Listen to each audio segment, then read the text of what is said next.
যুদ্ধবিরতি উপেক্ষা করে সিরিয়ার দক্ষিণাঞ্চলে ত্রিমুখী সংঘর্ষ, 2 শতাধিক প্রাণহানি, সংঘাত কবলিত স্থানে হামলা চালাচ্ছে ইসরায়েলও। ইসরায়েলের জোট সরকারে ভাঙনের শঙ্কা, ধর্মভিত্তিক দল ইউটিজে পার্টি জোট ছাড়ার ঘোষণা দেয়, সুতোই ঝুলছে নেতানিয়াহুর ভাগ্য। একই সাথে প্রকৃতি 2 ধরনের ভয়াবহতা দেখছে যুক্তরাষ্ট্র। একদিকে বৃষ্টি ও বন্যায় অচল জনজীবন, অন্যদিকে দাবানলে বিপর্যস্ত বিস্তীর্ণ এলাকা।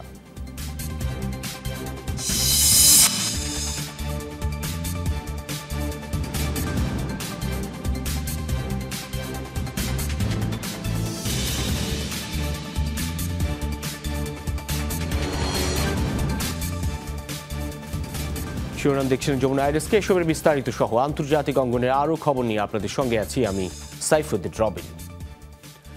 ত্রিমুখী সংঘর্ষে ভয়াবহ হয়ে উঠেছে দক্ষিণ সিরিয়ার পরিস্থিতি। রোববার থেকে শুরু হওয়া সহিংসতায় এখন পর্যন্ত 203 জনের প্রাণ গেছে। এর মধ্যে 93 জনই সরকারি বাহিনীর। তথ্যটি জানিয়েছে সিরিয়ার বিষয়ক পর্যবেক্ষক সংস্থা SOHR। যুদ্ধবিরতি উপেক্ষা করে এখনও থেমে থেমে সংঘর্ষ চলছে সুয়েইদার বিভিন্ন স্থানে। এদিকে সংঘাত কবলিত স্থানেই হামলা চালাচ্ছে ইসরায়েলও। বৃষ্টির মতো ছোড়া হচ্ছে একের পর এক গুলি। ত্রিমুখী লড়াইয়ে যেন অ্যাকশন সিনেমার কোনো দৃশ্য।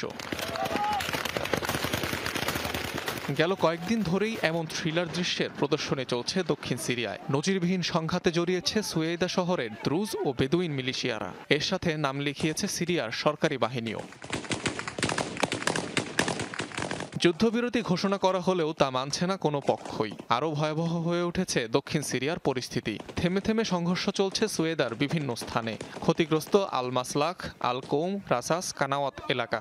বন্ধ রয়েছে শহরের সকল প্রবেশপথ, বিদ্যুৎ বিচ্ছিন্ন গোটা শহর। এমন অবস্থায় খুব স্বাভাবিক কারণেই বিপর্যস্ত ত্রাণ সরবরাহ ব্যবস্থা। আটকে পড়া সেনা সদস্যদের উদ্ধারে হামা এবং হোমস প্রদেশ থেকে আরও সেনাবহর পাঠাচ্ছে কর্তৃপক্ষ।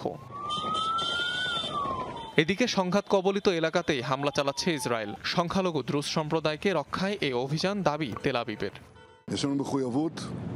আমরা সিরিয়ায় অভিযান চালাচ্ছি। ইসরায়েলের সীমান্তবর্তী অঞ্চলগুলোকে বেসামরিক রাখার দায়িত্ব আমাদের। এমন পরিস্থিতির সৃষ্টি হতে দেব না যেখানে সিরিয়া দ্বিতীয় লেবাননে পরিণত হবে। দ্রুজ সম্প্রদায়কে রক্ষা করতেও আমরা বাধ্য, যা অভিযান পরিচালনার মাধ্যমে করছি।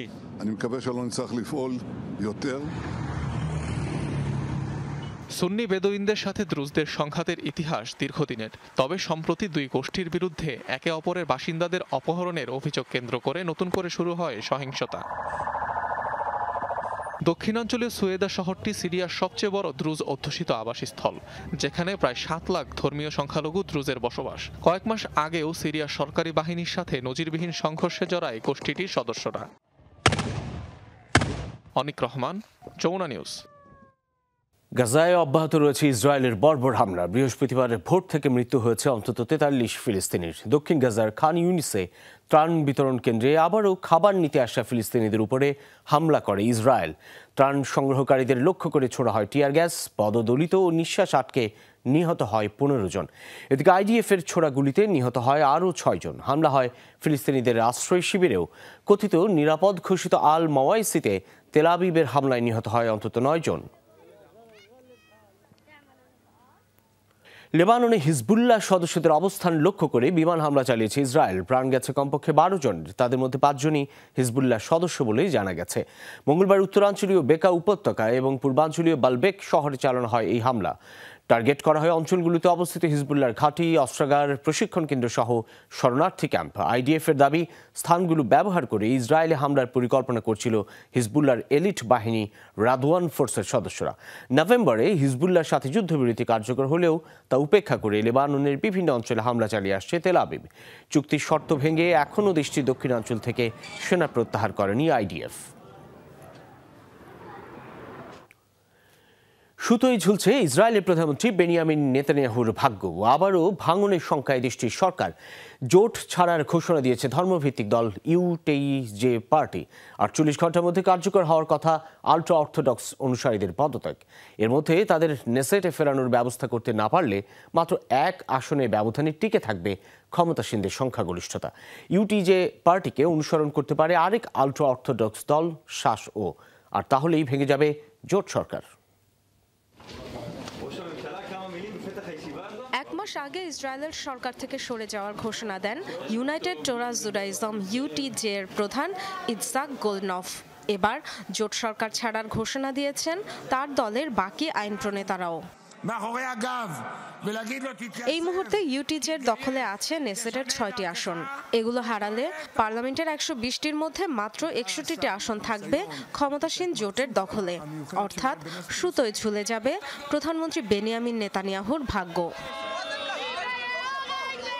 বিবাদের শুরু আলট্রা অর্থোডক্সদের বাধ্যতামূলক সেনা প্রশিক্ষণ ইস্যু ঘিরে।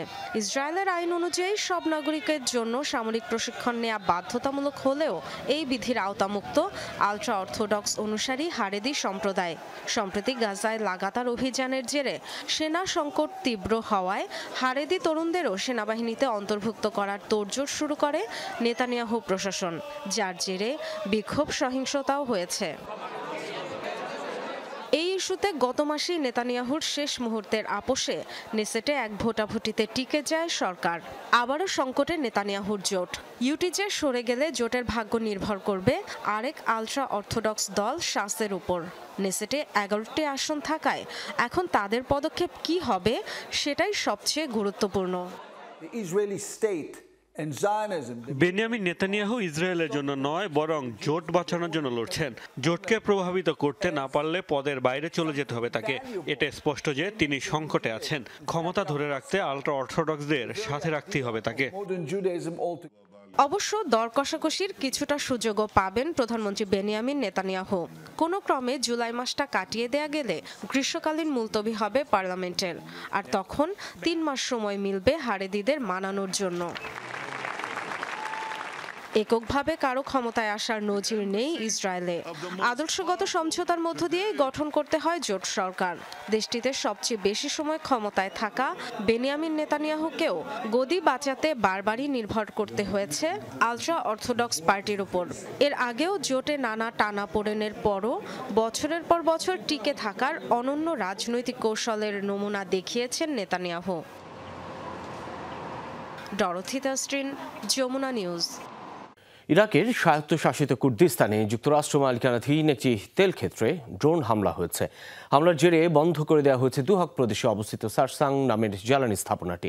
প্রাথমিকভাবে হতাহতের কোনো তথ্য পাওয়া যায়নি। সোমবার আরবিল প্রদেশের একটি বিমানবন্দর থেকে চালানো হয় এই ড্রোন হামলা। পরদিন স্থানীয় সময় সকালে যা আঘাত হানে। এখনও হামলার দায় স্বীকার করেনি কোনো গোষ্ঠী।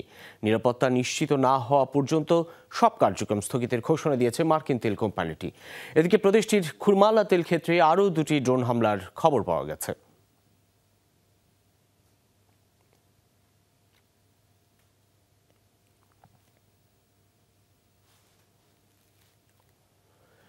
পরমাণু ইস্যুতে ইরানের সাথে আলোচনায় কোনো তাড়া নেই যুক্তরাষ্ট্রের, এমন মন্তব্য করেছেন মার্কিন প্রেসিডেন্ট ডোনাল্ড ট্রাম্প। দাবি, আলোচনার টেবিলে বসতে আগ্রহী তেহরান, কিন্তু ইরানে হামলার ফলে সুবিধাজনক স্থানে রয়েছে যুক্তরাষ্ট্র, তাই এ বিষয়ে মাথা ব্যথা নেই ওয়াশিংটনের।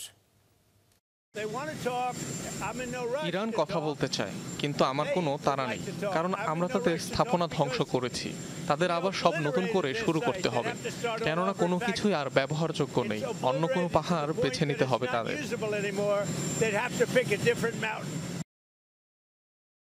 একই সাথে প্রকৃতির 2 ধরনের ভয়াবহতা দেখছে যুক্তরাষ্ট্র। একদিকে বৃষ্টি ও বন্যা, আরেকদিকে দাবানল। দুর্যোগে বিপর্যস্ত হাজার হাজার মার্কিনী। টানা ঝড় বৃষ্টিতে আকস্মিক বন্যা পরিস্থিতি তৈরি হয়েছে নিউ ইয়র্ক, নিউ জার্সি সহ বেশ কয়েকটি অঙ্গরাজ্যে। তলিয়ে গেছে বহু সড়ক, ঘরবাড়ি। দাবানলে পুড়ছে অ্যারিজোনা ও কলোরাডোর বিস্তীর্ণ বনভূমি। ভস্মীভূত গ্র্যান্ড ক্যানিয়ন ন্যাশনাল পার্কের প্রায় 100 বর্ষ পুরনো গ্র্যান্ড ক্যানিয়ন লজ। আকস্মিক বন্যার পানিতে তলিয়ে গেছে নিউ ইয়র্ক সিটির সাবওয়ে স্টেশন। বন্ধ হয়ে পড়েছে ট্রেন চলাচল। 80 বছরের মধ্যে দ্বিতীয় সর্বোচ্চ বৃষ্টিপাত রেকর্ড করা হয়েছে শহরটিতে। ডুবে গেছে বিভিন্ন সড়ক, পানি ঢুকে পড়েছে বহু আবাসিক এলাকাতেও। টেক্সাসে ইতিহাসের অন্যতম ভয়াবহ বন্যার 2 সপ্তাহ না পেরোতেই পানির নিচে তলিয়ে গেছে যুক্তরাষ্ট্রের আরও কয়েকটি অঙ্গরাজ্য। টানা ঝড় বৃষ্টিতে নিউ ইয়র্ক ছাড়াও আকস্মিক বন্যায় বিপর্যস্ত new Mexico, north Carolina, new jersey. সবচেয়ে খারাপ পরিস্থিতি নিউ জার্সিতে। অঙ্গরাজ্যটিতে এরই মধ্যে জারি করা হয়েছে জরুরি অবস্থা। একদিকে যখন বৃষ্টি আর বন্যায় কাবু মার্কিনীরা, অন্যদিকে তখন দাবানলের তীব্রতা। জ্বলছে পশ্চিমাঞ্চলের বিস্তীর্ণ এলাকা। কলোরাডো, ইউটাহ ও অ্যারিজোনায় ভয়াবহ আগুনে পুড়ছে মাইলের পর মাইল বনভূমি। কেবল কলোরাডোতেই সক্রিয় অন্তত 5টি দাবানল, যাতে এ পর্যন্ত পুড়ে ছাই 15,000 একরের বেশি বনভূমি। অ্যারিজোনায় ড্রাগন ব্রাভো ফায়ারে পুড়ছে গ্র্যান্ড ক্যানিয়ন ন্যাশনাল পার্কের নর্থ রিমের বিস্তীর্ণ এলাকা। 10 দিনেরও বেশি সময় ধরে জ্বলতে থাকা আগুনে পুরোপুরি বিধ্বস্ত প্রায় 100 বর্ষ পুরনো ঐতিহ্যবাহী গ্র্যান্ড ক্যানিয়ন লজ। ব্যাপকভাবে ক্ষতিগ্রস্ত ভিজিটর সেন্টার, গ্যাস স্টেশন সহ ছোট বড় 80টির বেশি স্থাপনা। বর্জ্য শোধনাগারে আগুন লেগে ছড়িয়ে পড়েছে বিষাক্ত ক্লোরিন গ্যাস। অঞ্চলটি জুড়ে জারি করা হয়েছে জরুরি সতর্কতা। বিশ্লেষকরা বলছেন, জলবায়ু পরিবর্তনের বিরূপ প্রভাবে যুক্তরাষ্ট্রে আশঙ্কাজনকভাবে বেড়েছে প্রাকৃতিক দুর্যোগ। মোস্তফা মাহমুদ, যমুনা নিউজ। এবার যুক্তরাষ্ট্রের সাথে বাণিজ্য চুক্তিতে পৌঁছেছে ইন্দোনেশিয়া। মঙ্গলবার এই ঘোষণা দিয়েছেন মার্কিন প্রেসিডেন্ট ডোনাল্ড ট্রাম্প। জানান, এখন থেকে বিনা শুল্কে ইন্দোনেশিয়ায় পণ্য রফতানি করতে পারবে যুক্তরাষ্ট্র। অন্যদিকে ইন্দোনেশিয়ার পণ্যে শুল্ক কমিয়ে করা হয় 19%। ইন্দোনেশিয়ায় প্রেসিডেন্ট প্রাবোয়ো সুবিয়ান্তোর সাথে কথা বলার পর এই চুক্তিতে পৌঁছেছে দুপক্ষ। ট্রাম্প জানান, চুক্তির আওতায় ইন্দোনেশিয়া যুক্তরাষ্ট্র থেকে $14 বিলিয়ন মূল্যের জ্বালানি, $4.5 বিলিয়ন কৃষিপণ্য ও বোয়িংয়ের 50টি বিমান কেনার প্রতিশ্রুতি দিয়েছে। ভারতও একই ধরনের চুক্তির পথে আগাচ্ছে বলে জানিয়েছেন মার্কিন প্রেসিডেন্ট। এছাড়াও কমপক্ষে 100টি ছোট দেশের উপর 10% কিছু বেশি শুল্ক আরোপ করা হবে বলেও নিশ্চিত করেছেন তিনি।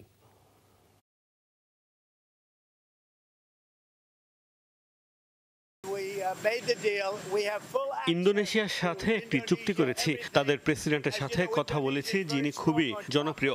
ইন্দোনেশিয়ার তামা শিল্প সহ সবকিছুতে আমাদের পূর্ণ প্রবেশাধিকার থাকবে। আমরা তাদের কোনো শুল্ক দেব না। অন্যদিকে তারা আমাদের 19% শুল্ক দিবে। উভয় পক্ষের জন্য এটি একটি চমৎকার চুক্তি হয়েছে। দেশে কোনো ভিক্ষুক নেই, এমন মন্তব্য করে ব্যাপক ক্ষোভের জন্ম দিয়েছেন কিউবার শ্রমমন্ত্রী। তাঁর অভিযোগ, অর্থ আয়ের সহজ পন্থা হিসেবে অনেকেই ভিক্ষাবৃত্তিকে পেশা বেছে নিয়েছেন। তুমুল বিতর্কের মুখে পদত্যাগ করতে বাধ্য হয়েছেন মার্তা এলেনা নামের ওই মন্ত্রী। পার্লামেন্টে নিজ দলীয় মন্ত্রীর বক্তব্যের সমালোচনা করেছেন কিউবার প্রেসিডেন্ট। মূল্যস্ফীতি সহ নানা কারণে গত 5 বছর ধরেই ব্যাপক অর্থনৈতিক সংকটে ভুগছে কিউবা। একসময় দেশটিতে ভিক্ষুক আর গৃহহীন মানুষ বিরল হলেও এখন বাড়ছে তাদের সংখ্যা। কিউবার সড়কগুলোতে হরহামেশায় দেখা মিলছে ভিক্ষুকের। প্রতিদিন আবর্জনার স্তূপে খাবারের খোঁজ করা মানুষের সংখ্যাও কম নয়। তবে কিউবার শ্রমমন্ত্রী মার্তা এলেনা গত সোমবার পার্লামেন্টের অধিবেশনে দাবি করে বসেন, কোনো ভিক্ষুক নেই তাদের দেশে। অভিযোগ করেন, যারা কাজ করতে চায় না তারাই ভিক্ষুক সেজে থাকে। আবর্জনার স্তূপে খাবার নয়, বরং বিক্রির জন্য বিভিন্ন পরিত্যক্ত জিনিস সংগ্রহ করেন তারা। এমনকি মদ পানের অর্থ জোগাড়েও অনেকে ভিক্ষা করেন বলে অভিযোগ করেছেন এই মন্ত্রী।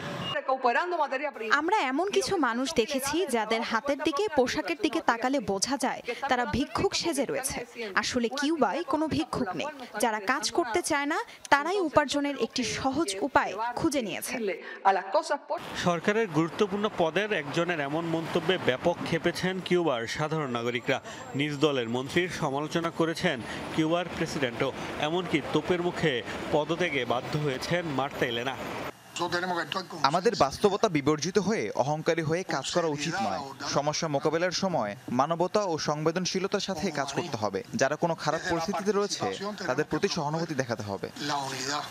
অর্থনৈতিক সংকটের জেরে কিউবায় আশঙ্কাজনক হারে বাড়ছে দরিদ্র জনগোষ্ঠী। গত 5 বছরে দেশটিতে জিডিপি কমেছে 11%।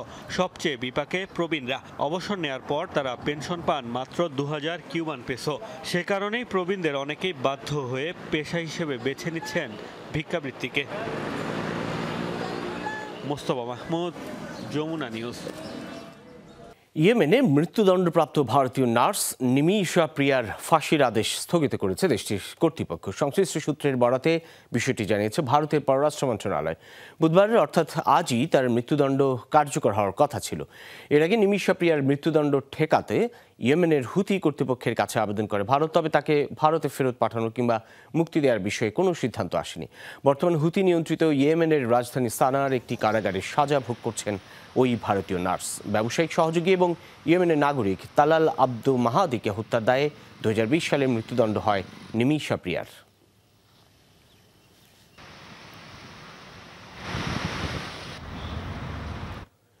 চীন সফরে রাশিয়া ও ইরানের পররাষ্ট্রমন্ত্রীদের সাথে বৈঠক করেছেন ভারতের পররাষ্ট্রমন্ত্রী এস জয়শঙ্কর। মঙ্গলবার সাংহাই কোঅপারেশন অর্গানাইজেশনের সম্মেলনে সাইড লাইনে এই বৈঠক অনুষ্ঠিত হয়েছে। এর আগে চীনের প্রেসিডেন্ট শি জিনপিং এর সাথেও সাক্ষাৎ করেন জয়শঙ্কর। তিয়ানজিনে এসসিও এর পররাষ্ট্রমন্ত্রীদের সম্মেলনেও অংশ নেন তিনি। চীন, ভারত, পাকিস্তান ও রাশিয়া সহ 10টি দেশ এই সংগঠনের সদস্য। 2020 সালে লাদাখের গালওয়ান উপত্যকা নিয়ে চীনা সেনাদের সাথে ভারতীয় বাহিনীর সংঘর্ষের পর এবারই প্রথম দেশটিতে সফরে গেলেন ভারতীয় পররাষ্ট্রমন্ত্রী।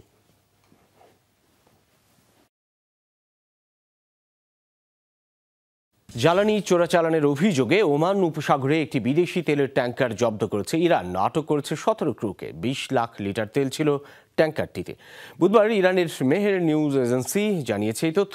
হরমুজগান প্রদেশের প্রধান বিচারপতি বরাতে বার্তা সংস্থাটি জানায়, বৈধ নথিপত্র না থাকায় জব্দ করা হয়েছে কার্গো নৌযানটিকে। তবে জাহাজটির নাম কিংবা কোন দেশের পতাকাবাহী জানানো হয়নি। কোথা থেকে কোথায় যাচ্ছিল বলা হয়নি তাও। নিয়মিত পর্যবেক্ষণ ও নজরদারির সময় জাহাজটির গতিবিধি সন্দেহজনক বলে মনে হয় ইরানি কর্তৃপক্ষের। চড়া ভর্তুকির কারণে বিশ্বে তেলের দাম সবচেয়ে কম ইরানে। স্থল বা সাগর পথে জ্বালানি চোরাচালান ঠেকাতে ব্যাপক নজরদারি চালায় দেশটি। সম্প্রতি তানজানিয়ার পতাকাবাহী 2টি তেলবাহী ট্যাঙ্কার আটক করেছিল ইরান।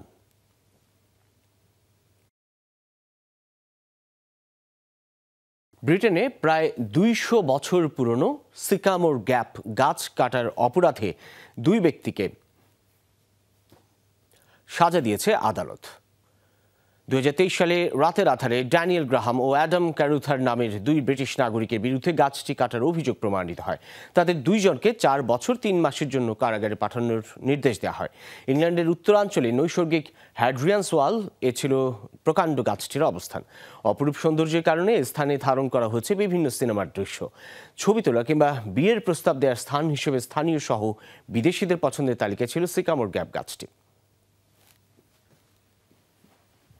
দর্শক, যমুনা আইডিয়াসকে পর্যন্ত এতক্ষণ সাথে থাকার জন্য ধন্যবাদ সকলকে।